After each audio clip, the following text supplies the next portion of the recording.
Proses pengosongan ladang ternakan babi di Tanjung Sepat kini berbaki 11,000 ekor dan dijangka selesai secepat mungkin. Exco Infrastruktur dan Pertanian Selangor Datuk Izam Hashim berkata jumlah terkini itu meliputi kira-kira 30 ladang yang masih beroperasi.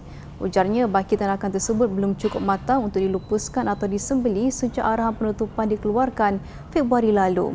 Pada 18 Mei lalu, Kosmo melaporkan semua ladang babi di Tanjung Sepat akan dikosongkan dan ditutup sepenuhnya menjelang akhir bulan depan sebelum fasa penguatkuasaan dilaksanakan mulai 1 Julai ini. Sultan Selangor Sultan Sharafuddin Idris Shah sebelum ini kekal berpendirian tidak berkenan sebarang aktiviti penternakan babi dijalankan di mana-mana daerah di Selangor.